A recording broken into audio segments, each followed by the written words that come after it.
So, I think we have to fight against SMA with all different approaches. Нам нужно бороться с астмой разными способами. It's a tough enemy, so we have to use all strategies available.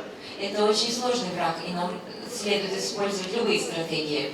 So, we have talked today about the new medications for patients who are already sick, or for patients who are identified as having the mutation but pre-symptomatic. Мы говорили про лечение пациентов, которые уже болеют, и также про лечение пациентов пресимптоматических, которые еще не выявили симптомы. But then the question comes, how can we reduce the incidence of the disease? How can we reduce the number of cases to avoid spending a lot of money in this very expensive treatment? И вопрос вот в чем. Как бы нам снизить уровень количества случаев этого заболевания, чтобы снизить количество денег, которые тратятся на лечение таких пациентов? So when a family has already a first kid who is affected, если у семьи уже есть заболевший ребенок, we used to propose for us a next pregnancy на следующую беременность мы рекомендуем to make an in vitro fertilization выполнять искусственное оплодотворение and to allow the implementation of a fetus that is healthy. и подсаживание живого, здорового эмбриона.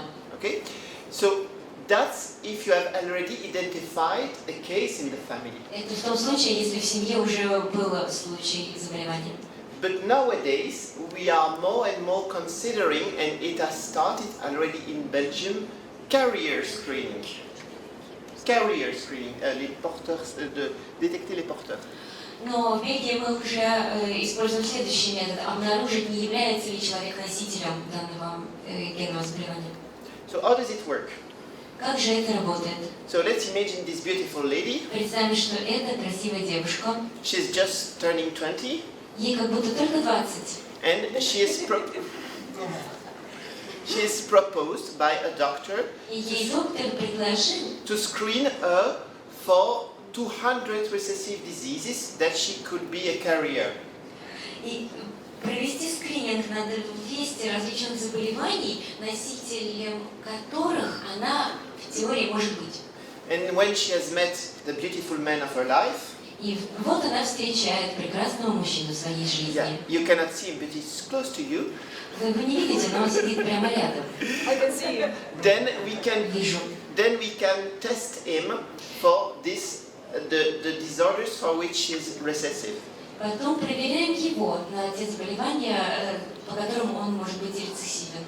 And then to reduce the incidence of this rare disease. И таким образом можно снизить вероятность такого редкого заболевания. As you may imagine, there are several problems. И вы уже представляете, есть ряд проблем. For instance, you may have psychological issue about that. Может быть, у вас есть психологическая трудность на этот счет. As we all can see, they can be deeply in love, but then when she considers that he has the same mutation and that there is a risk, maybe she will think, oh, maybe it's not the good man for me.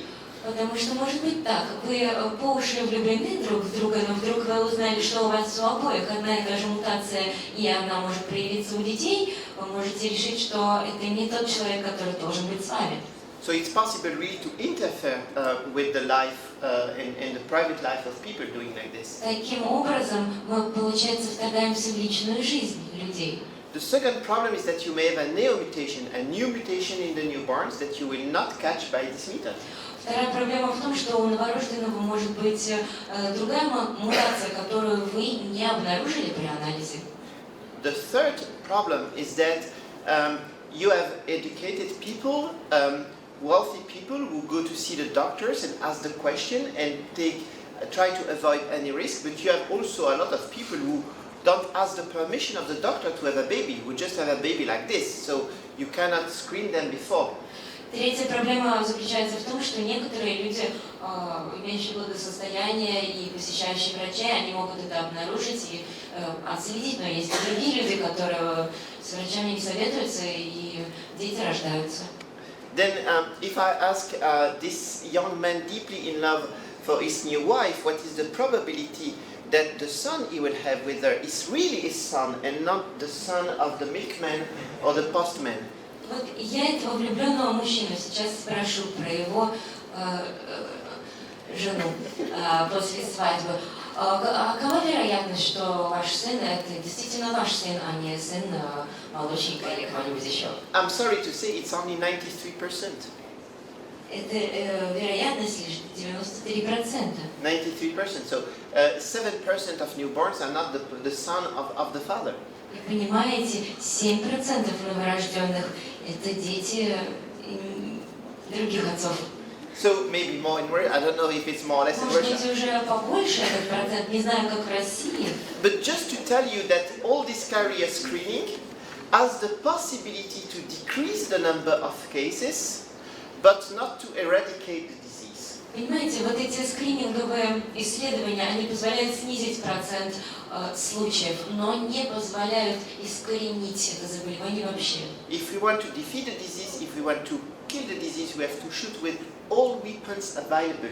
Pre-carrier screening, identification of brothers and sisters, newborn screening, and treatment of the patients.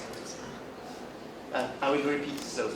If we want to defeat the Если мы disease, хотим искоренить заболевание, нам нужно бороться с ним всеми возможными оружиями. Это и скрининг до рождения, это и наблюдение за братьями и сестрами, это и исследование новорожденного ребенка и лечение уже существующих пациентов. another crazy story is that the last patient I screened in Belgium, Другая необычная история – это про пациента, которого я наблюдаю в Бельгии. and she was a very beautiful little girl, Это красивая девочка. and we screened her positive. И представим, что скрининг показал положительный результат. And then I look at the number of copies in the parents, Потом я смотрю количество копий у of copy родителей. of SMN1, and the father has just one copy of SMN1. So that was consistent. И я обнаруживаю, что у отца лишь одна копия SMN1, Yeah. But the mother had two copies of SMN1. а у матери две. If it was the contrary, I would have said the father is not the father. Если бы было наоборот, я бы сказала, что, наверное, отец другой. But it was the mother. Но тут речь идет о матери. And so we were sure that she was the mother. И мы решили, что мать точно она. So what happened is that basically the two copies were on Происходит следующее, the same chromosome. что обе копии находятся на одной и той же хромосоме. So one of these chromosomes had two copies, У одной хромосомы две копии, and the other had zero copies. а у другой ноль. And we find it because the mother of the mother has three copies. The mother of the mother has three copies, У матери три копии, and the father of the mother had one copy. а у отца матери одна. So it means that if this young couple had came to me before having the baby, И если бы эта пара пришла ко мне перед беременностью, I would have told them there is no problem. я бы им сказала, у вас проблем нет. Of course, the father has one copy of SMN1, but the mother has two copies. It's not an У issue. отца копия лишь одна, но у матери две, значит проблем нет. There is no risk. И риска нет. But actually, there was a risk, Но, соответственно, риск был все-таки. and I would not have detected И this я бы case это не смог определить with carrier screening. именно с помощью скрининга носителей. So we must understand that it is not a competition between carrier screening, newborn screening, Что or нет у нас identification of соперничества между siblings. исследованиями скрининга, исследований родителей, подсчета количества копий. It's a kind of multimodal fighting against the same enemy. У нас многоплановая борьба с одним и тем же врагом. And now we have the title of my talk. И теперь мы пришли к теме моего выступления. So, after this innovation of having the question before the talk, После данной инновации задавать вопросы до выступления. I'm not going to talk to you Я about расскажу вам о how we should consider как нам следует рассматривать the patient as a whole and not only as a single gene. пациента. В целом мы должны рассматривать, а не только как набор генов. So you remember this timeline? Basically, this Помните вот эту линию времени? Okay, so we discussed this morning. Мы утром о ней говорили. So, first standard of care when I was a baby myologist in 2007, new standard of care 2 years ago. Первые стандарты лечения появились в 2007 году, и потом обновлены были в 2017. Okay, so this first standard of care identified several aspects of the disease. В этом стандартном лечении есть определение заболеваний. Which is diagnostic, pulmonary, orthopedics, nutrition and palliative care. Вот они перечислены: диагностика, легочные, ортопедия, питание и паллиативный уход. And different type of patients, non-sitters, sitters and walkers. Разные типы пациентов: не сидячие, сидячие и ходячие. It means that even if you are the best neurologist in the world, if you are in the middle of nowhere and you do not have the support of a team that includes the orthopedist, the pulmonologist, the nutritionist, you will not be able to treat, to take care of a patient. You need to be a team. И даже если вы самый лучший в мире нейролог, без команды других специалистов вы не сможете излечить такого пациента. Вам нужны ортопеды, пульмонологи и другие специалисты. And so in the new standard of care has come the concept of other organ involvement, because now there is a growing body of evidence that SMA is not only a motor neuron disease, but maybe that some other tissues and organs can also be involved. Мы все больше уделяем внимание изучению разных органов таких пациентов, потому что мы все больше понимаем, что СМА – это не только нейромоторное заболевание. Многие органы вовлечены и страдают от этого заболевания. Acute care, because we have understood that we were not that good when our patients come to the emergency department for one or another reason, and that they have specific need in case of acute care. Есть просто помощь и есть срочная помощь, и это две разные вещи. And of course, rehabilitation and medication. Конечно, еще есть реабилитация и медикаментозное лечение.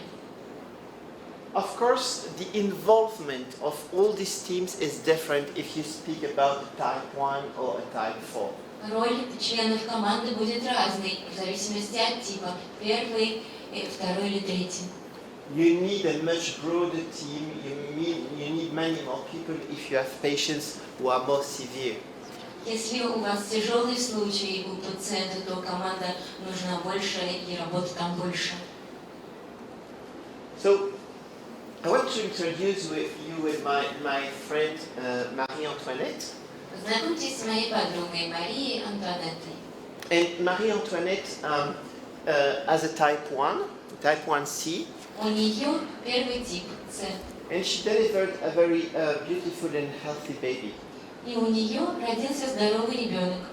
It is not thanks to risdiplam, to nusinersen, or to branapalm, or to gene therapy. И это не связано с рисдипламом, нусинерсеном или с другой терапией. It's because of standard of care. Это связано именно с тем уходом, который она получала. And Marie-Antoinette is a fantastic lady. She's a geek, and she has a blog and about pregnancy and affective life when you have a spinal muscular atrophy. Мария Антуанетта просто необыкновенный пациент. And when there is a lady, a young girl, because I can tell you that any girl with SMA, when she's 15 or 16 years old, she thinks about a wedding and about having meeting the best man in the world and having children. Понимаете, любая девушка думает о встрече своего любимого мужчины, о свадьбе и о детях. В 15-16 лет все пациентки с астмой имеют эту мечту. And do you think that when you are 15 years old, you will ask this question to your doctor? Представьте, вам 15 лет, вы зададите этот вопрос врачу.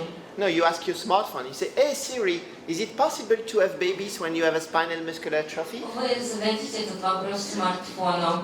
Окей, Google, можно ли иметь детей, если у тебя СМА? And then you meet Marie Antoinette. И вот Мария Антуанетта. And then Marie Antoinette discusses with her and says you should go and see Laurent Servais. And so I had the opportunity of meeting many young women having babies. И вот ей Google ответил: Мария Антуанетта, иди проконсультируйся с доктором Лораном.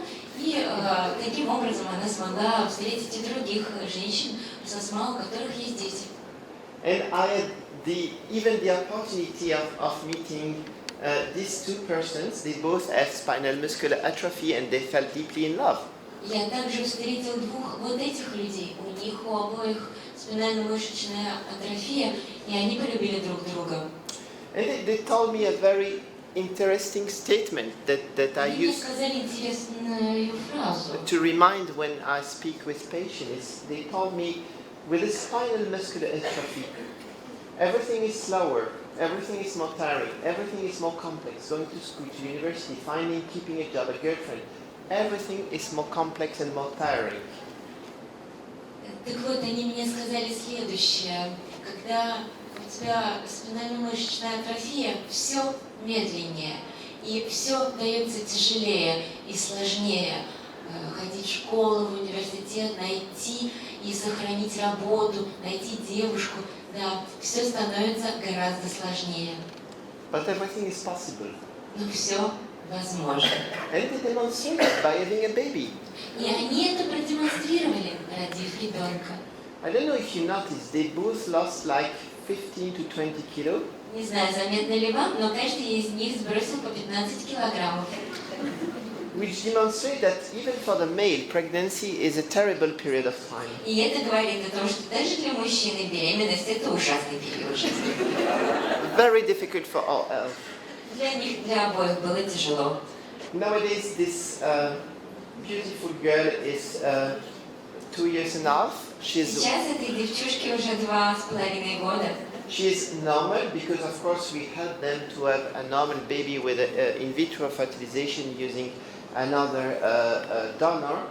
Ребенок здоров, потому что мы помогли этой паре зачать с помощью экстракорпорального оплодотворения и использовали материал донорский. And I can tell you that they are happy. Я вам кое-что скажу. They are exhausted. Они очень утомлены. They have lost weight. Они похудели, But they are happy. но они счастливы. And I think that it's very important to remind this. И я считаю, что очень важно напоминать об этом. With a spinal muscular atrophy, everything is more complex, but everything is possible. Со спинально-мышечной атрофией все сложнее, но все возможно. I told you this morning about these patients who are enjoying as politicians, who are businessmen, and they all, or most of my patients, at least all the patients who really wanted to do something, they finally did it. Я вам уже утром говорила о моих пациентах, о депутатах, о бизнесменах, и они к чему-то стремились и достигли. И вот как раз подтверждение этой фразы. But these guys, they have not yet received Spinraza or gene therapy or risdiplam or branapalm or antimyostatin or nothing like that. If they could... Эта пара не получала лечения спинразой или какая-то генная терапия, у них еще и не была проведена. If they could reach this quite good level of functioning, it's because they were properly operated for the back, they were properly ventilated, they were properly followed up. Важно то, что им были проведены правильные операции на позвоночник и правильная вентиляция им обеспечивалась. Они получали правильный уход. Just to show you the fantastic possibility of adaptation. So this lady, she works.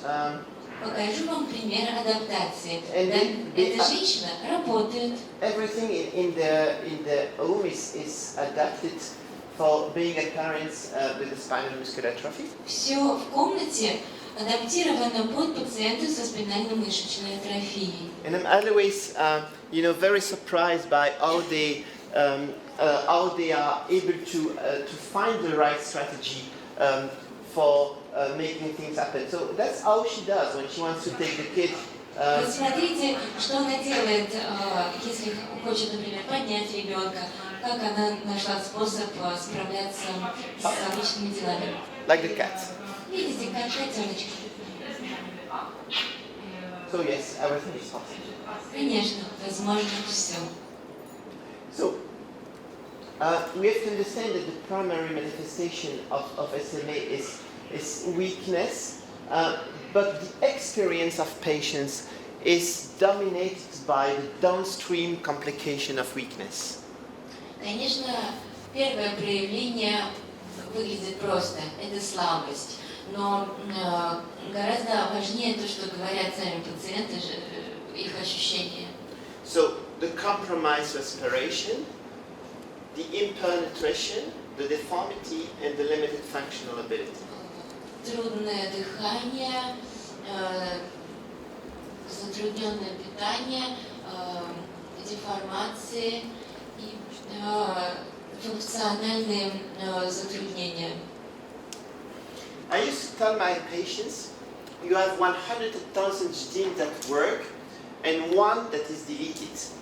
Получается, что есть 100 тысяч генов, которые работают исправно, и один отсутствует. It means that all these other genes will contribute to who you are, what you are able to do, what you want to do, which kind of character you have. And so all these patients are different, and all these patients will experience, hopefully, all the experience from a baby to an adult and an old timer. Все гены работают на то, чтобы человек вырос и сформировался.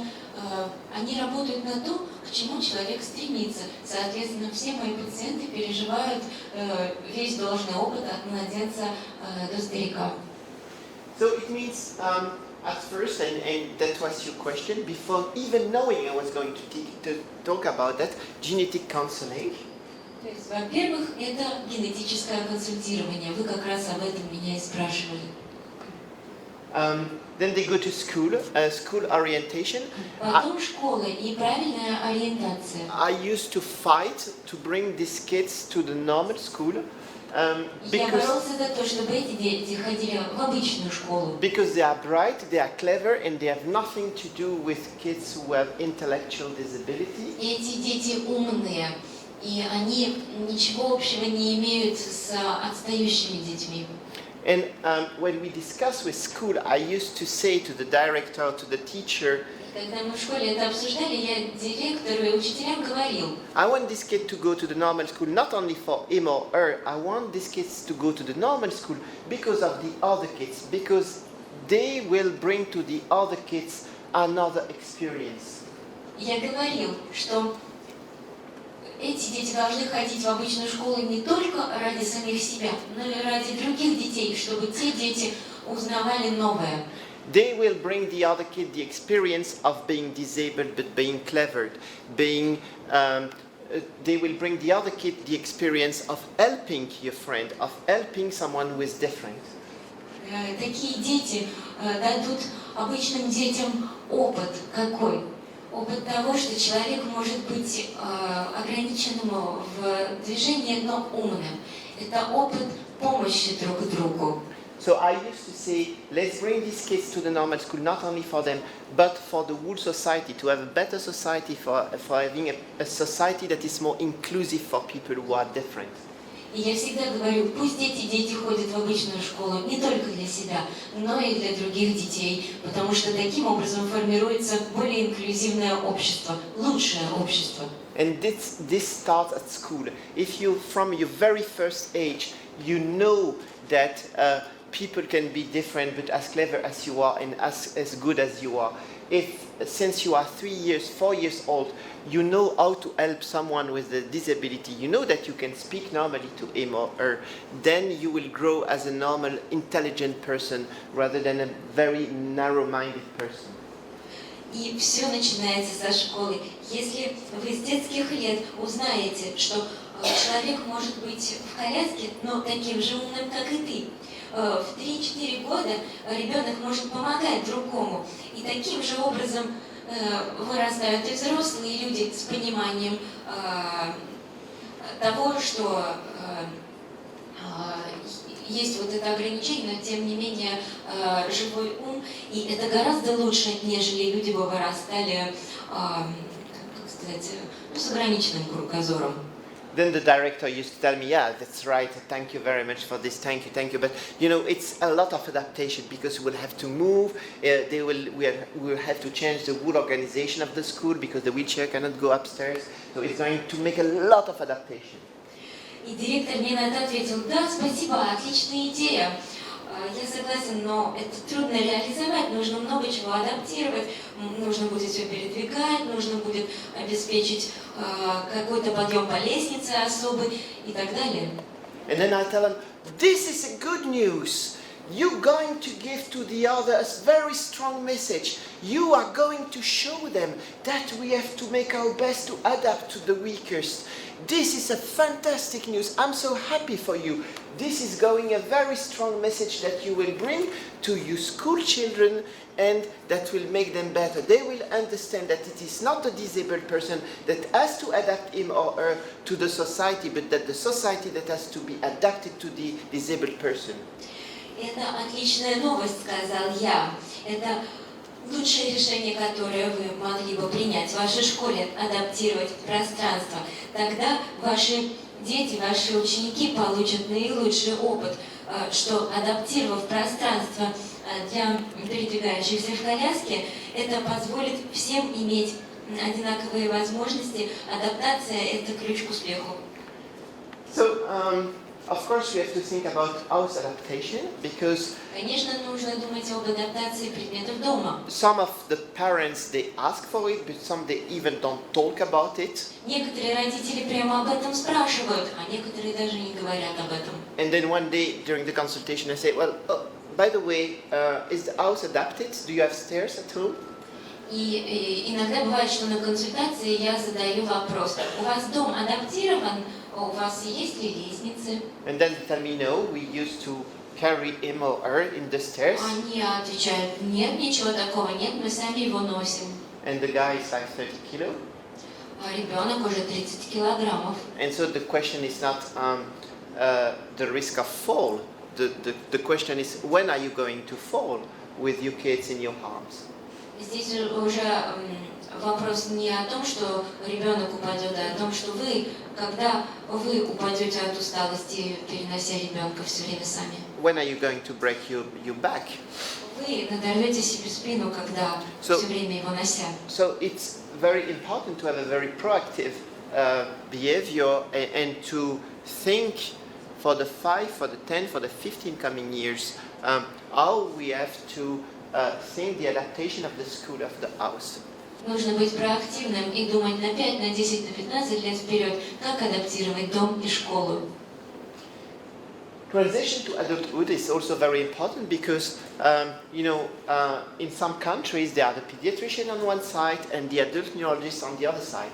Также переход из педиатрии в наблюдение за взрослыми должен проходить правильно, потому что во многих странах есть детский врач, это отдельно, и взрослая клиника это совсем другое.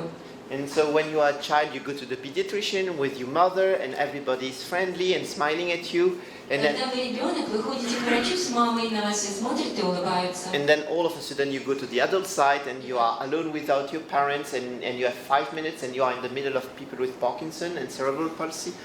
И вдруг вы приходите в клинику для взрослых, вы один, и вы тут же потерялись и не знаете, что делать, и тут у вас начинается болезнь Паркинсона и церебральные заболевания, ужас. So it's very important to take care of this period of time. Поэтому этот период очень важен, нужно помогать. Then comes the question of sexuality, and I can tell you that all these patients, but you know it as patients and parents, have the same kind of expectation about the adult life that we do have. Потом есть вопрос сексуальности. У всех пациентов этот вопрос есть, как и у нас у всех. And during my consultation, I used to say, okay, when your kid is going to be 15, I'm sorry for you, but we will have some minutes to discuss about what we want, and you will go out of the room, and we will have our private discussion after the age of 15. И когда ребенку исполняется 15 лет, я говорю родителям, знаете ли, придется выйти на 5 минут, чтобы мы смогли в приватной беседе обсудить некоторые вопросы. And when you speak with young adults, young male adults, the question is not that much, do you go on the internet to find the good person? But my question is, on which sites are you recorded to find the good persons? И когда мы с молодыми людьми обсуждаем эти темы, вопрос не состоит в том, зарегистрировался ты где-то в интернете, чтобы найти партнера или партнершу. Вопрос заключается в том, на каких сайтах ты ищешь правильного человека. And it's very important to discuss with them because some of them are so much waiting, so much expecting to meet the good person that sometimes they are in a very fragile and weak position and can be abused by people on the internet.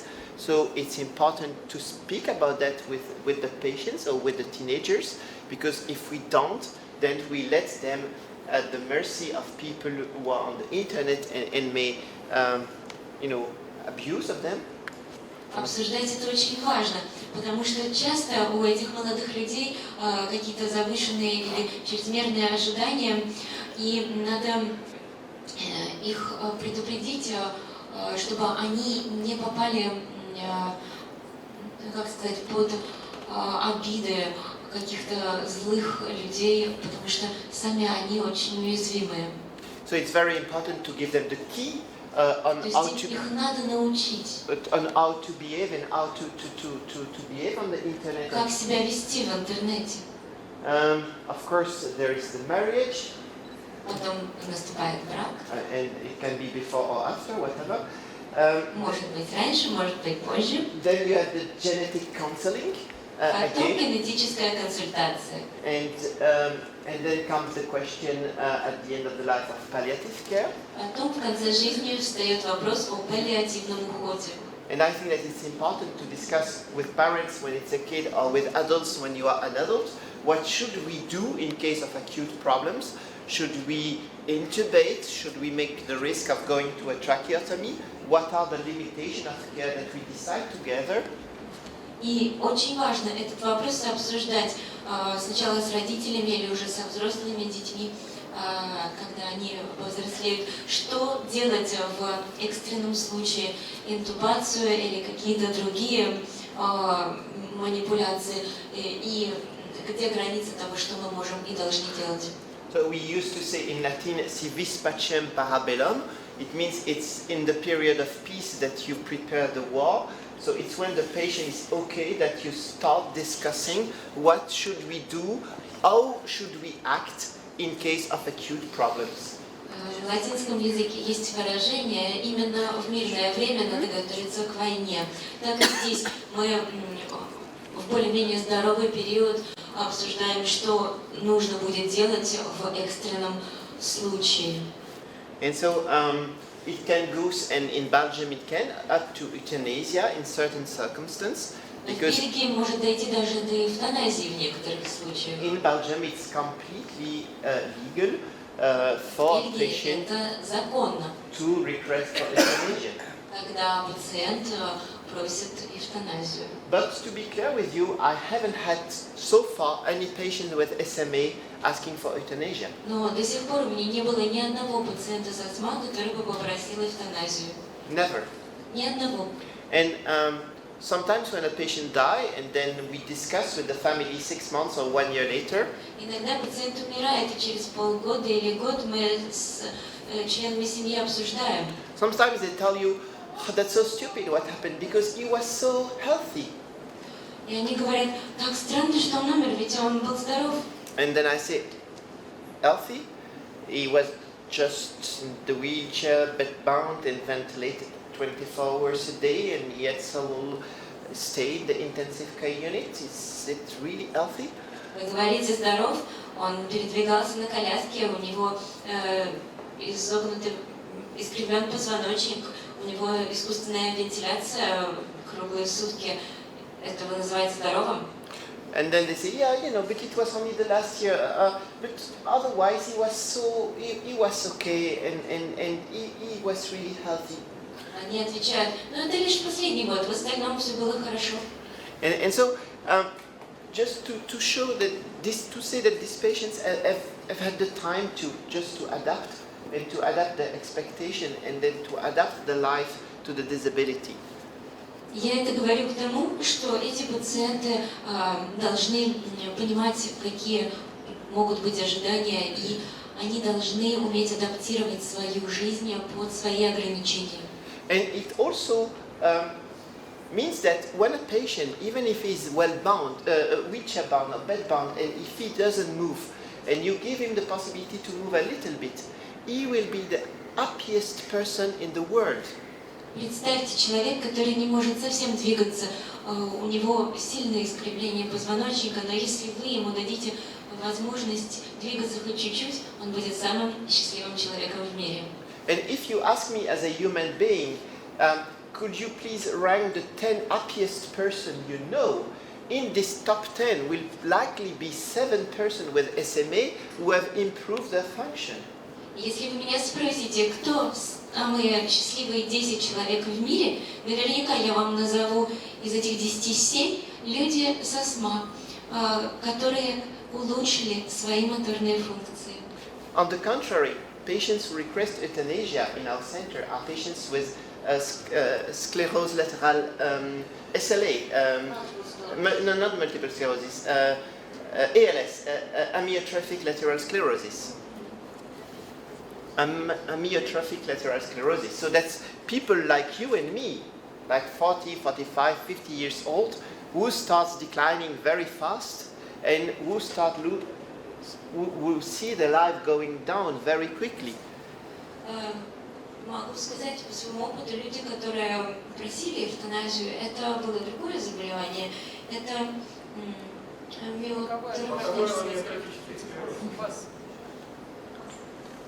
And so это заболевание, да.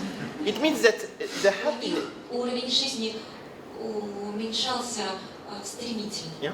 It means that the happiness and the strive for life has nothing to do with disability. Happiness has to do with the way you look at your future. If you look at your future really a little bit up, you are a happy person. If you look at your future downside, if you look at your future as a regression, then it changes completely things. Just the way you look at your future make happiness. But happiness has nothing to do with disability. Что я хочу этим сказать, так это то, что счастье не зависит от инвалидности, а зависит от мотивации и от того, как вы смотрите в будущее. Если вы смотрите с оптимизмом и с воодушевлением, то вы человек счастливый. Если нет, то нет. So, a little bit less philosophic, more pragmatic. How are we organized as a neuromuscular center in Belgium? Немного менее философии и больше практики. Расскажу вам о нашем центре в Бельгии. We are organized as a center for adults and children, and we want to be a full team dedicated to patients, whatever the age. So we don't want to have the pediatric on one side and the adult off one side. We want to have a continuum. Наш нейро-мышечный центр работает и для детей, и для взрослых. Работает целая команда. То есть не так, что дети в одной стороне, взрослые в другой. У нас целая группа специалистов, которые помогают всем. So we have doctors and we have healthcare practitioners. Есть врачи и есть медсестры. So we have in the pediatrics and the adults pneumologists, cardiologists, gastroenterologists, intensive care unit, and the neurologists. В детском отделении пневмология, кардиология, гастроэнтерология, нейрология, а во взрослом реабилитационная терапия, хирургия. No, these guys belong to different departments of the hospital, but they work together in the center. В каждом отделе работают разные врачи, но они все объединены одним центром. And we organize things to have a large overlap between adults and children. И здесь есть большой нахлёст между детьми и взрослыми. And there is a single coordinator for the whole center. И есть один общий координатор для всего центра. Children and adults. По детям и по взрослым. And all the healthcare practitioners, so the social assistant, the nurse, the occupational therapist, the physiotherapist, the nutritionist, the psychologist, the neuropsychologist, they are common for adults and children. Также весь медицинский персонал, и медсестры, и фельдшеры, и физиотерапевты, диетологи, они все общие и для взрослых, и для детей. So the commitment as a center to be approved by the government is to see the patients at least once per year. У нас заведено, что обязательно пациент к нам является хотя бы раз в год. To discuss the patients at least once per year during a team meeting. Мы обсуждаем на общей встрече каждого пациента обязательно. And of course to follow standard of care, to enter patients into database and to report on patients. Есть, конечно, база данных пациентов, куда заносится вся информация, и идет обзор прогресса у каждого пациента. And if we do that, then we are funded for 1,500 euros per patient. И это получается делать, потому что на каждого пациента выделяется по 1500 евро. And with this money, we pay all those people. Этими деньгами мы оплачиваем работу всех этих людей.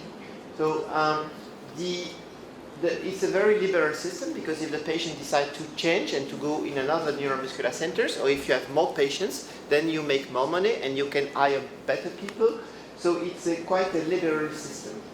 Система достаточно либеральная. Если человек хочет пойти в другой центр, он может. Если пациентов получается больше, то, соответственно, и финансирование будет больше, и можно нанять больше персонала. And because the patients are completely free to record themselves in the center they wish. Пациент может уйти из центра, когда захочет. So the traditional patient's journey is that if a patient wants to be follow-up, he will either contact the secretariat, either most of the time he will contact the doctor directly. Обычно лечение происходит так. Пациент связывается с секретарем, а иногда и с доктором напрямую. And so of course the neurologist or the child neurologist will see him and then ask opinion to several other practitioners and to the healthcare providers. Невролог смотрит пациента и советуется со своими коллегами, с хирургом, с кардиологом и принимает решение. Then he will plan a team meeting to discuss the patient. Образуется собрание и обсуждают судьбу пациента. Then he will see again the patient and discuss the outcome of the meeting. Потом встречаются с пациентом и говорят ему о результатах. And this is going to be repeated every year for the meeting and the healthcare provider, and every 6 months with the coordinator. И такая процедура повторяется каждые полгода вместе с координатором. And it works. И работает такая процедура очень хорошо. It works, but the problem that we had with patients with nusinersen is that it completely destroyed all the system, because these patients, you see them very frequently, but you do not have the time, you just make the lumbar puncture and that's it. And it was really difficult for us at first to integrate these patients that we are giving intrathecal injection to into the system that was quite standardized and well organized. Проблема здесь появляется с теми пациентами, которые получают лечение с нусинерсеном, потому что они приходят часто и ими заниматься долго не получается, просто делают инъекцию. Мы попытались в эту систему внедрить и других пациентов, которые получают спинальную инъекцию, и пытаемся, чтобы эта система координированно работала. So, the consequences for us of nusinersen was really the overload of the team, the secretaries and the coordinating nurse, especially with foreign patients. Проблема до сих пор была вот какая. Чересчур много персонала, много очень медсестер и секретарей. И еще есть определенная проблема с иностранными пациентами. And so, and for this, we did not receive any additional resources from the government. И нам, конечно же, нужны дополнительные субсидии от государства. So that's also something I want to emphasize, especially with patients, because we have several requests from Russia, from patients to Russia to be seen in our center. Мы, конечно, бы хотели, чтобы российские пациенты посещали наш центр. Is that it's not our primary function to take care of foreign patients. Our primary function as a governmental funded facility is to take care of local patients. Дело в том, что не является нашей главной задачей лечение иностранных пациентов. Нашей главной задачей является, поскольку мы финансируемся от правительства, лечение местных пациентов. Nevertheless, we believe that a patient is a patient wherever he comes from, so we are happy to take care of any patients around the world. Но все равно пациент есть пациент, неважно откуда он родом, и мы готовы позаботиться о любом пациенте из любой страны мира.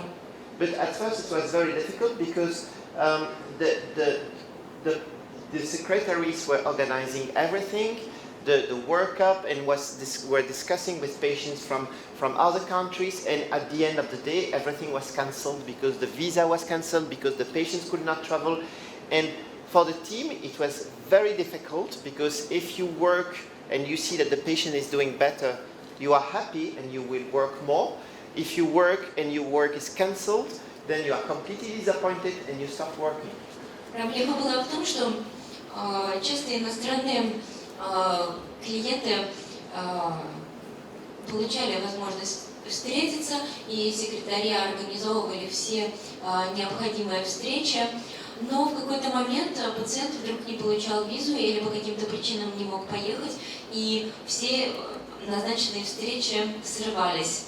И одно дело, когда ты видишь пациента и видишь его улучшение, это одно, а другое дело, когда ты поработал над историей болезни пациента, да, какие-то провел уже действия, но вдруг это все срывается, это, конечно, плохо. And so on top of that we have patients, and we know that they apply for consultation in several countries, and so the secretary organizes everything, and then at the end of the day they go to the first consultation and they don't cancel the others, or they cancel the other at the last minute, and it's extremely time and money consuming for the center.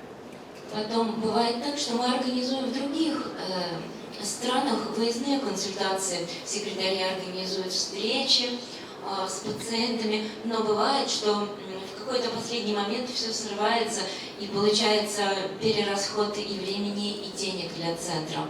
So it's the reason why we had to change the organization and ask to foreign patients to pay before the secretary starts organizing, and to state that unfortunately it is non-refundable, because the secretary who has to organize all of this takes a lot of time, and if everything is cancelled, this time will not be paid by anyone. So that's the reason why now in Belgium we have no other choice than to say we start organizing when fund has been delivered.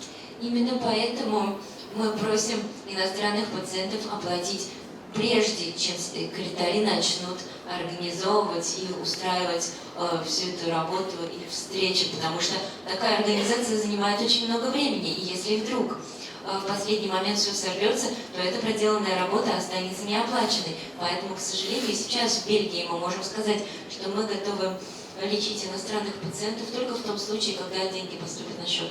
And we had to do this because otherwise it was just impossible to continue. Мы вынуждены так поступать, потому что иначе невозможно. So this was a quite philosophic talk, and I finished by speaking about money. But unfortunately, that's how it works. Мы начали с философии, но закончили разговором о деньгах. К сожалению, но именно так все работает. So just to finish, to say that we are happy to welcome patients from other parts of the world, but we just have to make rules and to make rules clear in order to be able to continue. Мы рады заботиться о пациентах из других стран. Мы приглашаем вас, но правила вот такие, я вот вам их назвала. Thank you for your attention, and I'll take any questions. Спасибо за внимание.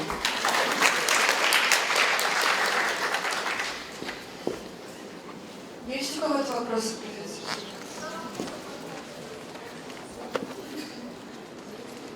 Скажите, пожалуйста, когда начнется во Франции или в Бельгии лечение препаратов Золгенсма?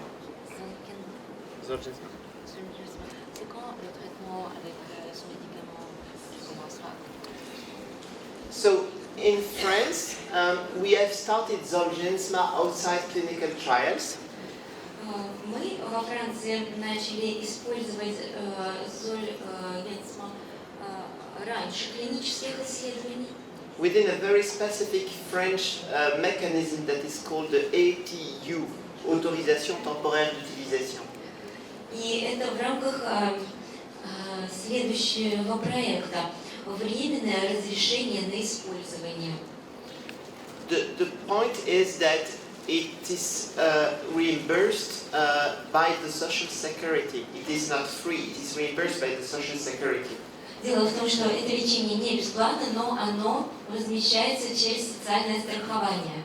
So it means that it is not free for foreign people, they have to pay the price. То есть это говорит о том, что такое лечение не будет бесплатным для иностранцев.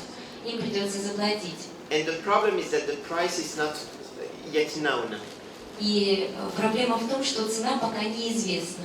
So no hospital will be happy to provide the drug even for 2 million euro, because if finally the drug turns out to be 2,500,000, the hospital will have lost like 500,000.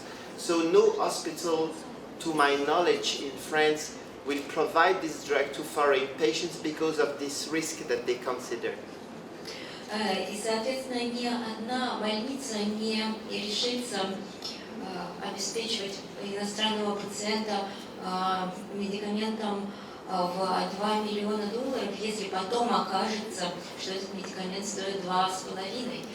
То есть получится, больница потеряет 500 тысяч не долларов, евро. So for foreign patients, as long as the price is not officially known in France or in Belgium, it is very, very likely that regarding the very high price of the medication, any hospital will disagree to provide the medication to foreign patients without the social security, even if they come with a lot of money. И проблема вот в чем. Многие больницы будут отказываться лечить пациентов даже за деньги, если у них нет социальной страховки. So if your question is when do you start with Zolgensma outside clinical trial, my answer is it's already done. То есть на ваш вопрос ответ: Зольгенсма уже используется. And if your question is when is it possible to come to get it, my answer is when we will know the price. И если вы имеете в виду вопрос, когда я могу приехать и воспользоваться этим медикаментом, мой ответ такой: как только станет известна цена. Еще есть ли какой-то вопрос в зале?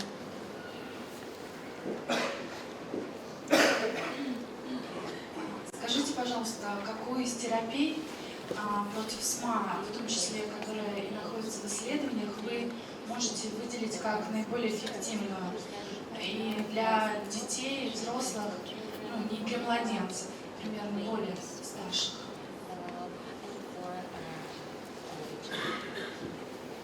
So that's the $10 billion question. Это вопрос на $10 миллиардов. So I will tell you, whatever is the drug, the most important is the window of opportunity. Не важно, какой медикамент, важно, какие возможности. Remember the graph from Avexis. The patients who have been treated very early are doing extremely well. Patients who have been treated at 7 or 8 months, we haven't seen any progress. Помните вот этот график с эффективностью препарата Эвикс. Эффективность выше, когда пациентов начинали лечить с раннего возраста, а когда им уже 6-7 месяцев, эффективность гораздо ниже. So the most important, whatever is the drug, is standard of care and window of opportunity. То есть в любом медикаменте самое важное следующее – это стандартная медицинская помощь и те возможности, которые есть. Then you have features that of the patient himself or herself. Потом идут характерные особенности того или иного пациента. Let's imagine a 30 years old who is 80 kilo and who has a spinal fusion. Представьте, у нас пациент 30 лет, 80 килограммов веса, и у него Spinal fusion, une arthrodèse qui était opérée de la colonne. И у него была операция на позвоночнике. You hardly imagine making intrathecal injections every 4 months. Ему вряд ли будут делать инъекции интратекально. And the dose of the gene therapy will be just tremendously important and very difficult to deliver. И генная терапия будет назначена в таких больших дозах, что даже трудно их принять. Regardless of the question of efficacy, the route of administration for these patients will probably be more for oral therapy. Для таких пациентов тут вопрос эффективности связан именно с методом приема медикаментов. Таким пациентам нужно будет глотать таблетки. Then let's imagine that I have a newborn and he is pre-symptomatic and he has 3 copies. Представим, что у нас есть новорожденный, пресимптоматический, и у него 3 КП. And maybe I will feel that the one-shot therapy is, more attractive because then the patient is drug-free, and whatever happens, even if there is an economic collapse and nobody wants to pay for the drug, it's too late. The drug is in the body of my son. And if he turns out to be normal and at the age of 18 years old he wants to move to the United States, he doesn't have to find an insurance to pay his medication. The medication is in his body. Иногда укол предпочтительнее. Например, представим, что это мой сын, и таким образом укол уже находится в его теле, инъекция, это вещество. И даже если происходит экономический кризис, этот ребенок может вырасти, и во взрослом возрасте ему уже не важно будет, кто финансирует его лечение, он может переехать в США, и там лечение ему будет доступно, даже если у него нет страховки. But let's imagine the same patients with 4 copies of SMN2, and maybe these patients will develop the first symptom at the age of 15 years. Представим, что 4 копии у пациента, и ему 15 лет. This patient, if you use a medication that has a risk of 1 or 2% of very serious adverse events, are you going as a doctor or as a parent expose a kid to a hazard of 1 or 2% of very serious problem if he is supposed to be normal until the age of 20 years? Donc, imagine que le patient, imagine que tu l'exposes à un produit qui a 1 ou 2 chances sur 100 de lui donner un... И у этого пациента лечение, ему предлагают медикамент, у которого... De lui donner un gros problème. Ну, есть небольшой шанс, 1-2%, что будут серьезные осложнения. Même si ce n'est que 1 ou 2%. И всего-то 1-2% вероятности этих осложнений присутствует. Mais que ce patient avait un bon pronostic et n'aurait peut-être pas développé de symptômes avant 20 ans. И может, у этого пациента и симптомы-то не проявлялись ранее 20 лет. И прогнозы по этому пациенту хорошие. Est-ce que tu vas être contente de poser ce choix? Сделаете ли вы такой выбор в пользу этого медикамента? And on top of that, this is a moving target. И получается, что у нас движущаяся мишень. So let's imagine that I tell you, no, for this kid, I don't know, I would give risdiplam. Я скажу, например, здесь, пожалуй, пусть будет лечение рисдипламом. But in 2 or 3 years, maybe we will see side effects that we still don't know. Возможно, проявятся побочные действия, которые мы раньше не замечали. And then I will tell you, no, this is not wise to expose this kid to a medication. Я скажу, что такой препарат этому ребенку не подходит, больше нельзя.